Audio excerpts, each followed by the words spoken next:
નમસ્કાર વિદ્યાર્થી મિત્રો, ફરીથી આપણી યુટ્યુબ ચેનલની અંદર આપ સૌનું હાર્દિક સ્વાગત છે. આજે ફરીથી આપણી એક નવા ટ્યુટોરિયલ સાથે આજના વિડીયોમાં અભ્યાસ કરીશું. તો સૌથી પહેલાં આપણે ડેમો લેક્ચર જોયો, ત્યારબાદ લેક્ચર 1 જોયો અને અત્યારે હાલ લેક્ચર 2, જેમાં પ્રાથમિક આરોગ્ય સંભાળમાં સમુદાયની ભાગીદારીનું શું મહત્ત્વ હોય છે. એટલે કે આપણે કહી શકીએ કે સ્વસ્થ ગામ હોય તો એક સ્વસ્થ ગામથી સ્વસ્થ તાલુકો બની શકે, સ્વસ્થ જિલ્લો બની શકે, એવી રીતે સ્વસ્થ દેશનું નિર્માણ થઈ શકે છે. દોસ્તો, વિદ્યાર્થી મિત્રો, તો આજના વિડીયોની અંદર આપણે પ્રાથમિક આરોગ્ય સંભાળની અંદર જે સમુદાયની શું ભાગીદારીનું મહત્ત્વ છે તે મહત્ત્વ વિશે આપણે અભ્યાસ કરીશું. તો પ્રાથમિક આરોગ્ય સંભાળનો મુખ્ય આધાર સ્તંભ સમુદાય છે. વિદ્યાર્થી મિત્રો, સમુદાય એટલે કે જનસમૂહ. જનસમૂહ એટલે કે લોકોનો વસવાટ, કે લોકો જ્યાં એક સાથે વસવાટ કરતા હોય, જેને આપણે કહીએ તો શહેરી, ફળિયું અથવા તો ગામ, શેરી એ તરીકે આપણે ઓળખતા હોઈએ છીએ. તો કે પ્રાથમિક આરોગ્ય સંભાળની સફળતાનો આધાર સમુદાયની સક્રિય ભાગીદારી પર રહેલો છે. જ્યારે સમુદાય પોતાની આરોગ્ય સમસ્યાઓને ઓળખે છે, તેના ઉકેલ શોધે અને તેના અમલીકરણમાં જોડાય, ત્યારે સાચી ભાગીદારી સર્જાય છે. એટલે કે લોકો પોતે સમજે કે આપણું આરોગ્ય જે છે એ શેના લીધે બગડે છે અને તેના નિવારણ માટે શું બદલાવ કરી શકાય છે, શું એવા અટકાવ કરી શકાય છે, તો ત્યારે ખરેખર સાચી ભાગીદારી સર્જાતી હોય છે. ત્યારબાદ આપણે જોઈએ તો કે સમુદાયની ભાગીદારી શા માટે જરૂરી છે પ્રાથમિક આરોગ્ય માટે. તો વિદ્યાર્થી મિત્રો, સ્થાનિક સમસ્યાની સાચી ઓળખ ત્યાં વસવાટ કરતા સ્થાનિક લોકો જે છે એ પોતાની આરોગ્યની જે સમસ્યાઓ છે તે સારી રીતે સમજી શકતા હોય છે. ત્યારબાદ ઓછા ખર્ચે વધુ પરિણામ, એટલે કે સ્થાનિક સંસાધનોના ઉપયોગથી ખર્ચ ઘટે છે. એટલે કે લોકો જ્યાં વસવાટ કરે છે ત્યાં ખાનગી હોસ્પિટલો પણ હોય છે, તેમજ સરકારી હોસ્પિટલો પણ હોય છે. તો ઓછા ખર્ચે સારું એવી સેવાઓ મળી રહેવી જોઈએ. ત્યારબાદ જવાબદારીની ભાવના, તો કે લોકોમાં માલિકીપણાની અને જવાબદારીની ભાવના વિકસે. એટલે કે ત્યાં જે તે સંસ્થા છે, જે તે ઇન્સ્ટ્રુમેન્ટો છે, તે લોકો પોતાની સગવડ માટે પોતાની જવાબદારી માની અને તેને સાચવે. સેવાઓની સાતત્ય, એટલે કે આરોગ્ય સેવાઓ લાંબા સમય સુધી ટકી રહે છે. એટલે કે જે આરોગ્યની જે સેવાઓ છે એ લાંબા સમયગાળા સુધી મળવી જોઈએ. ભારણમાં ઘટાડો, એટલે કે સરકારી આરોગ્ય સ્ટાફ પર કામનો બોજ ઘટે છે. એટલે કે જો લોકો સામેથી પહેલ કરે અને આરોગ્ય કર્મચારી સ્ટાફને પૂરો સપોર્ટ કરે, તો આરોગ્ય કર્મચારીનો પણ જે કામનો જે બોજ છે એ સરળ બની જાય છે અને સારી રીતે ચોકસાઈથી કામગીરી કરી શકાય છે. ભાગીદારીનો અર્થ લાભાર્થીમાંથી ભાગીદાર સુધીની સફર. એટલે કે જે આરોગ્યની જે સેવાઓ છે પ્રાથમિક ધોરણે, તે લાભાર્થીમાંથી ભાગીદાર સુધીની સફર વિશે આપણે સમજીશું. તો કે લોકો માત્ર લાભાર્થી નહીં, પરંતુ આરોગ્ય વ્યવસ્થાના સક્રિય ભાગીદાર બને છે. એટલે કે જે લાભાર્થીઓ હોય છે તે આરોગ્ય, એટલે કે પ્રાથમિક સુવિધાઓના ભાગીદાર બની અને તેની સારી રીતે માહિતી લઈ અને બીજા લોકોને, અન્યને સારી રીતે માહિતીની આપ-લે કરશે તો તે વધુ સરળ બનશે.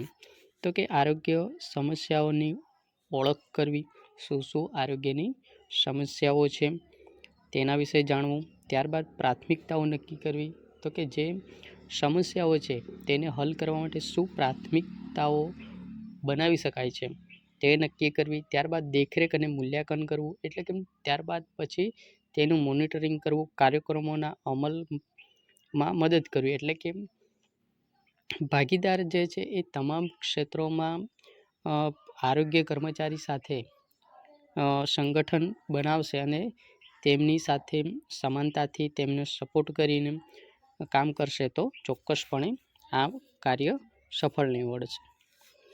ત્યારબાદ વિશ્વ આરોગ્ય સંસ્થા જે WHO એટલે કે વર્લ્ડ હેલ્થ ઓર્ગેનાઇઝેશન દ્વારા જે વ્યાખ્યા આપવામાં આવી છે, community participation means involvement of people in planning, implementation and evaluation of health service.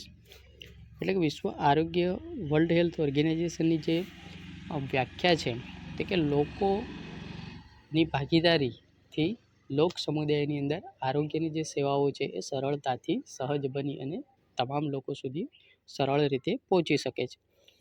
ત્યારબાદ ભાગીદારના મુખ્ય ઉદ્દેશો શું હોય, આપણે શું હાંસિલ કરવા માંગીએ છીએ તે વિશે માહિતી મેળવી વિદ્યાર્થી મિત્રો. તો કે આરોગ્ય અંગે જાગૃતિ વધારે, તો કે આરોગ્યની વધારેમાં વધારે સારી એવી જાણકારી લોકો સુધી પહોંચતી કરવી, રોગ નિવારણમાં સહભાગી બનવું જોઈએ, સ્વચ્છતા અને સ્વસ્થ આચરણ વિકસાવવું જોઈએ, માતા અને બાળ આરોગ્ય સુધારવું જોઈએ અને આરોગ્ય કાર્યક્રમોને સફળ બનાવવા તમામ પ્રયત્નો કરવા જોઈએ. ભાગીદારીના સ્તર માહિતીથી નિર્ણય સુધી, તો કે માહિતી આધારિત ભાગીદાર, તો કે આરોગ્યનું શિક્ષણ મેળવવું.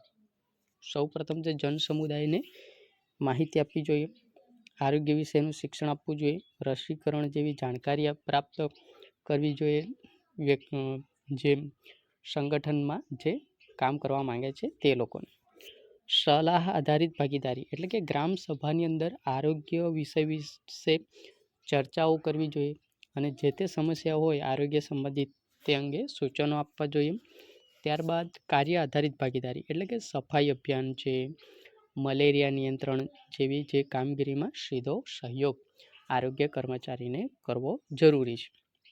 ત્યારબાદ નિર્ણય આધારિત ભાગીદારી એટલે કે આરોગ્યની જે યોજના બનાવવા VHNC દ્વારા નિર્ણયોમાં લોકોની ખૂબ જ મોટી ભૂમિકાઓ હોય છે. વિવિધ આરોગ્ય ક્ષેત્રોમાં સમુદાયની ભૂમિકાઓ શું હોઈ શકે છે, તો રસીકરણ છે, બાળકોને સમયસર રસી આપવી તેના વિશે જણાવવું જોઈએ લોકોને. ત્યારબાદ માતાના આરોગ્ય એટલે કે જે સગર્ભા માતા ANC છે, PNC છે, એને ચેકઅપ માટે પ્રોત્સાહન આપવું જોઈએ. ત્યારબાદ સ્વચ્છતા જે છે એ આપણા ગામ છે, શહેર છે, આપણો શહેરી વિસ્તાર છે, આપણું ફળિયું છે, તેમાં ગામમાં ખુલ્લામાં શૌચ ક્રિયા હોય એ બંધ કરાવવું જોઈએ અને તેને સારી અને શૌચાલયનો ઉપયોગ કરવા માટે માહિતગાર કરવું જોઈએ. ત્યારબાદ પોષણ સંબંધિત છે, તો કે જે નાના બાળકો છે, સગર્ભા માતાઓ છે, ધાત્રી માતાઓ છે, તેનો સંતુલિત આહાર અને પોષણ અંગે જાગૃતિ ફેલાવવા માટેની પણ માહિતી આપવી ખૂબ જ જરૂરી છે. ત્યારબાદ રોગ નિયંત્રણ જે મચ્છરના ઉપદ્રવને રોકવા માટેના અભિયાનમાં જોડાવવું જોઈએ અને મચ્છરના ઉપદ્રવને કેવી રીતે નિયંત્રણમાં રાખી શકાય તે વિશેની માહિતી પણ લોકો સુધી પહોંચાડવી જોઈએ. ત્યારબાદ ભાગીદારીના મુખ્ય માધ્યમો આરોગ્ય સેતુના નિર્માતાઓ, તો કે સમુદાય છે એ સ્વયંસેવક સંસ્થાઓ NGO છે, આરોગ્ય જાગૃતિ અને વિશેષ કાર્યક્રમોમાં સહયોગી બને. VHNC ગ્રામ્ય આરોગ્ય સ્વચ્છતા અને પોષણ સમિતિ સ્થાનિક આરોગ્ય યોજનાના ઘડવૈયા હોય તે પણ અલગ અલગ માહિતી લોકો સુધી પહોંચાડે. ત્યારબાદ આંગણવાડી કાર્યકર જે છે એ પોષણ અને બાળ આરોગ્યના પ્રહરી એટલે કે તે વિશેની માહિતી આપે અને આશા કાર્યકર છે જે સમુદાય અને આરોગ્ય વિભાગ વચ્ચેની એક મહત્ત્વની એક કડી છે, જેના લીધે આરોગ્ય જે તંત્ર છે એ સારું બની શકે છે. ત્યારબાદ મુખ્ય સુવિધાકર્તાઓની ભૂમિકા પર એક નજર કરીએ વિદ્યાર્થી મિત્રો. તો કે આશા વર્કર જે છે એટલે કે આશા કાર્યકર જે છે એ NRHM જે પ્રોજેક્ટ છે, NRHM જે મિશન જે છે તેમાંથી એક ભાગ છે જે આશા કાર્યકર તરીકે ઓળખાય છે. જે આશા વર્કરનું શું કામ છે, તો કે ગર્ભવતી મહિલાઓનું માર્ગદર્શન અને તેમની સંભાળ કરવી, રસીકરણ માટે પ્રોત્સાહન અને મદદ કરવી, સમુદાયને આરોગ્ય સાથે જોડવા માટેનું પણ કાર્ય કરતા હોય છે એક આશા વર્કર બહેન.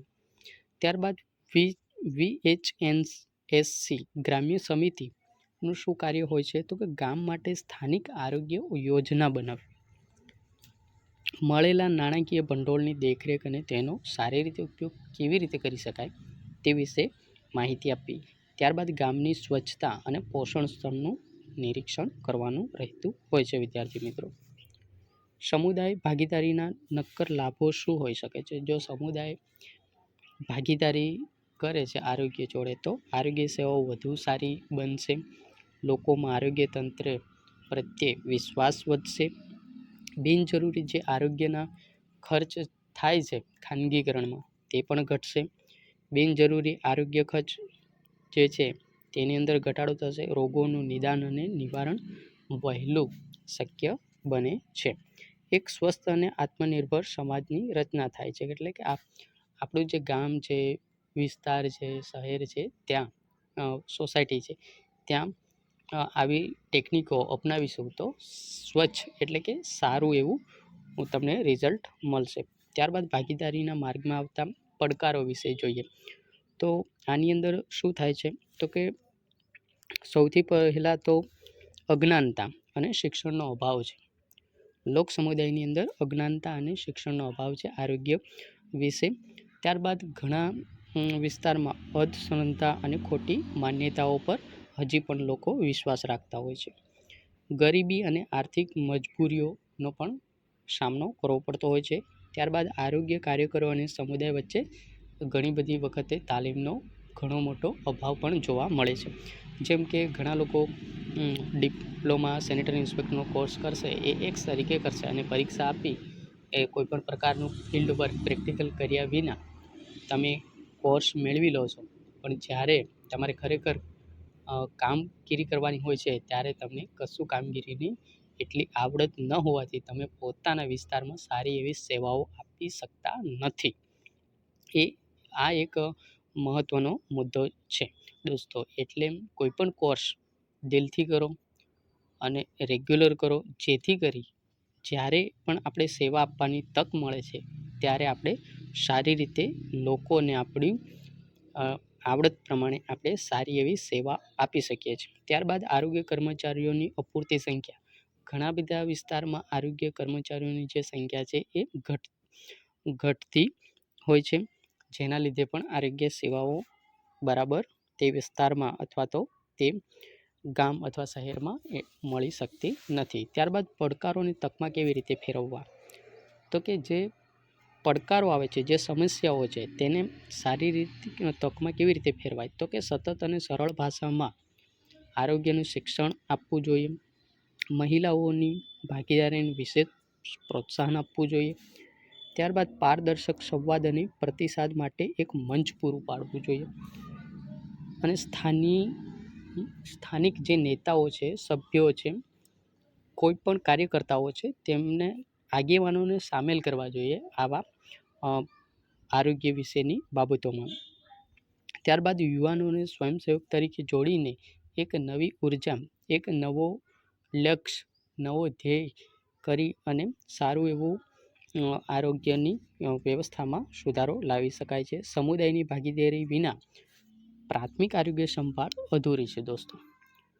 તો કે સરકાર ગમે એટલા પ્રયાસ કરશે આરોગ્યની સુધારણા કરવામાં, પણ જ્યાં સુધી સમુદાયની સારી રીતે ભાગીદારી ના બનશે તો પ્રાથમિક આરોગ્ય સંભાળ જે છે દોસ્તો એ અધૂરી જ સાબિત થશે. લોકોની સક્રિય ભાગીદારીથી જ સ્વસ્થ કુટુંબ બને છે, સ્વસ્થ ફળિયું બને છે, સ્વસ્થ ગામ બને છે, સ્વસ્થ તાલુકો બને છે, સ્વસ્થ જિલ્લો બને છે અને સ્વસ્થ જિલ્લાઓને ભેગા કરીને એક રાજ્ય બને છે અને સ્વસ્થ રાજ્યો એકઠા થઈને એક સ્વસ્થ દેશનું, રાષ્ટ્રનું એક નિર્માણ શક્ય બને છે દોસ્તો. તો આજના વિડીયોમાં આપણે પ્રાથમિક આરોગ્ય સુવિધાઓ વિશે આપણે ભણ્યા. વિદ્યાર્થી મિત્રો, જો તમને વિડીયોની અંદર સારી એવી માહિતી મળતી હોય અને તમને લાગે કે ખરેખર માહિતી સારી છે અને ભણવાલાયક છે, તો તમે આપણી યુટ્યુબ ચેનલને સબસ્ક્રાઈબ કરી શકો છો દોસ્તો. વિડીયોને લાઈક કરી શેર કરી દો તમારા મિત્ર સુધી. અને આપણી યુટ્યુબ ચેનલ પર એડવાન્સ પણ કોર્સ આપણે લોન્ચ કરીશું, જેથી તમને ગવર્મેન્ટ એક્ઝામ વખતે કોઈ પણ તકલીફ વિના તમે ગવર્મેન્ટ એક્ઝામ પણ તૈયારી કરી અને તમે ગવર્મેન્ટ એક્ઝામ પણ આપી શકો છો. તો ચલો મિત્રો, આજના વિડીયોમાં આટલું જ. જય હિન્દ, જય જય ગરવી ગુજરાત, જય જોહાર.